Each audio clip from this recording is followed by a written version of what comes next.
And I did not want to do this. I'm trying to do what's right for the business. 10 Vince McMahon things that Triple H killed off in WWE. Be sure to subscribe and hit that notification bell for daily wrestling videos and follow us on Facebook for exclusive lists. Also check out our new videos on Wrestlelamia XL. Number 10. Making legends feel inferior. Now, whilst Vince McMahon often liked to use legends on WWE programming, with WWE hosting nights such as Legends Night and McMahon even putting legends in featured programs, it was a common consensus that McMahon didn't give them the respect that they deserved backstage. Thankfully, under Triple H's leadership, this has vastly changed. The legends, when they visit WWE, are treated with respect and love, and Triple H insists that the modern roster acknowledge the work of the stars of yesteryear. Former WWE European Champion X-Pac confirmed how well Triple H treats legends during an interview with Sports Illustrated. "We get treated so well regarding recent appearance. That wasn't always the way it was. There's been times over the years I've seen older wrestlers so disappointed that they weren't even acknowledged. It's a big deal to us. This was our life. So it means the world to be treated the way we're treated. Being at Raw, I loved it. I was telling my wife this, even people I wasn't close with back in the day. I'm so happy to see them now."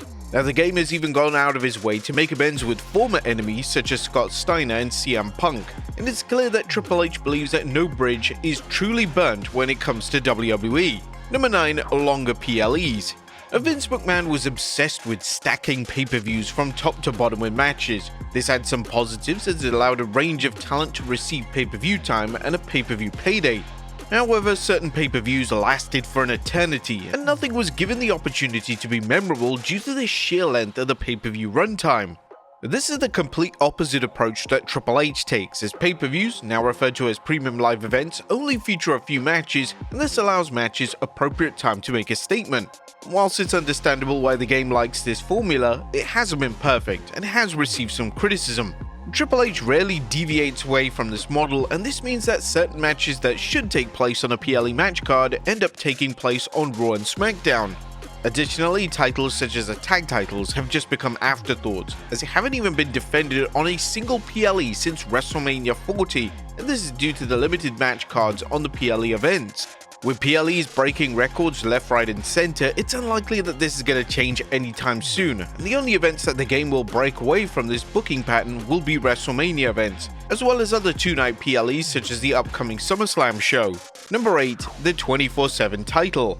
Now, the 24/7 title was introduced in 2019, and it was designed to bring some raw excitement to Monday nights. Now, even though the title has had some fun segments and moments over the years, WWE eventually lost interest, and it was reported that the infamous title was never mentioned in creative meetings. One of Triple H's first acts as head of WWE Creative was to retire the title immediately, as hilariously Nikki Cross would attempt to dump the title in a trash can, which was certainly symbolic, as it was Triple H basically telling the audience what he really thought of the title, even though she missed the pin completely. Number 7. Scripting the commentary team. Now, Vince McMahon loved to micromanage his announce team. It was common knowledge that McMahon directed traffic through a headset, and he was even said to scream down the headset whenever a commentator said something he didn't like. Now, this style of management was very hard on commentators, and it led to numerous names quitting the position over the years. Yet Michael Cole continued on and did his best under extreme difficult working conditions. One of the first things Triple H did was give his commentary team more freedom, and the quality of the commentary output in WWE vastly improved overnight. Cole, as well as other commentators, began to call the product with love and passion, and the commentary has quite rightly received rave reviews.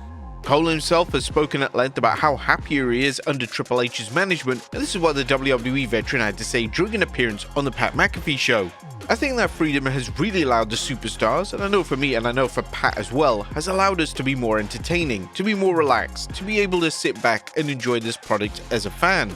Also, who knows characters better than the character? Seth Rollins knows his character better than anyone on the planet, so why not allow him to be able to bring that character forward? I've seen everything in this business for nearly 30 years. I've never had as much fun as I've had the last couple of years, not only working with you, but working with Paul Levesque."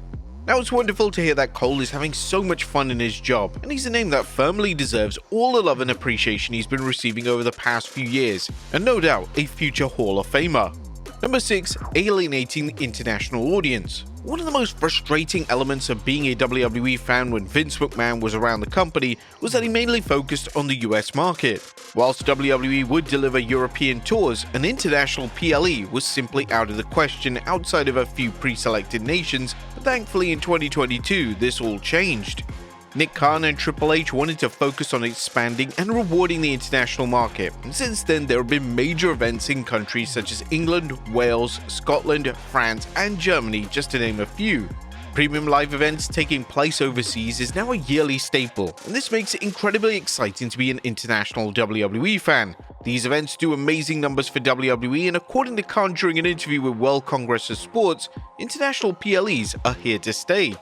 We sat down together a few years ago and decided so the big 5 premium live events should be in the US or Canada. All of the other events, the goal is to have them in international locations. There have been calls to have a WrestleMania event overseas, and with the 2026 Royal Rumble taking place in Saudi Arabia, this doesn't seem far-fetched. Number 5. A ban on independent bookings. A WWE contracted wrestler working in another promotion under Vince McMahon would have been highly unlikely. However, under Triple H, it's now become more common. Triple H allows his talent to work dates outside of WWE under certain circumstances, and due to Triple H working with promotions such as Noah and even TNA, WWE wrestlers are showing up in promotions all over the world.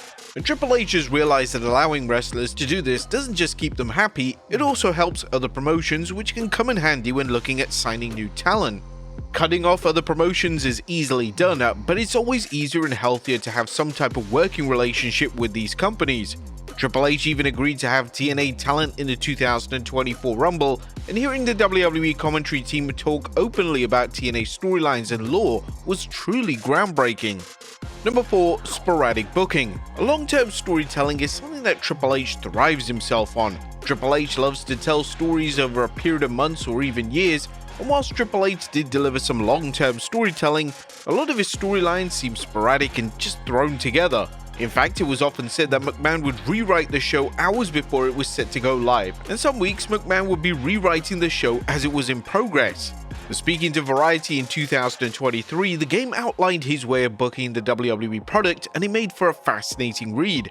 Vince was always thinking long-term. Whether it gets executed that way or whether it wasn't, I didn't know, but for me it's how I think because it was how I was taught by him.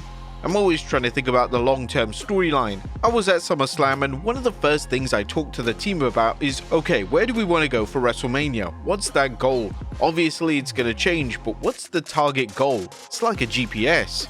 Whilst extended storylines don't appeal to everyone, there's no questioning the game's success in this area with storylines such as the Bloodline Saga and Cody Rhodes finishing his story. Number 3. Banned words.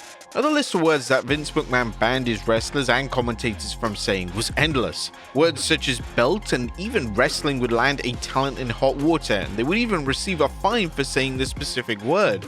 Thankfully, this bizarre and outdated rule has been abolished, as Triple H has allowed his talent to say whatever they like, within reason of course. Limiting the vocabulary of wrestlers and commentators did nothing but harm the product, and at times it was more than obvious that a promo or sentence was directly from McMahon himself, and this lack of authenticity was a massive hindrance to the product. Number 2. Breaking kayfabe. Now, only under set circumstances would Vince McMahon allow his talent to break kayfabe. McMahon kept this approach for decades, and to his credit, this was something that fans never took issue with. Under Triple H, elements of kayfabe are scaled back, and it was presented on Raw on the Netflix premiere that WWE was strictly a show and fans were watching a scripted spectacle. The opening to Raw on Netflix featured phrases such as heel and face, and to hear these words said openly led to fans having a mixed response. The game would address WWE doing this on the post-Raw press conference, saying, "The reaction seems like we did a good job with it. That was the intent, to capture the emotion and let people know we're not hiding what we do." I saw a lot of chatter from the people saying, "Oh my god, they said heel and face and shoot and work in one promo. We're not hiding what we do, that's what we do." To be honest, I think most of the world understands those terms and they've almost transcended our business. It is what it is, people know what we are. We talk about it. We're not insulting anybody's intelligence. We're an art form, absolutely an art form that captures people's emotions.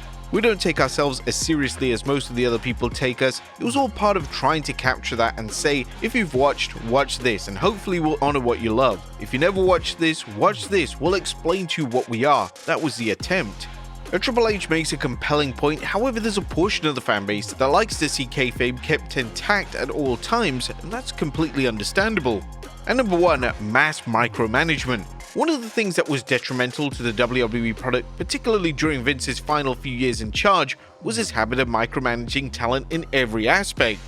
Whether it be promos or matches, McMahon took ownership of every aspect, and all areas of WWE programming suffered as a result.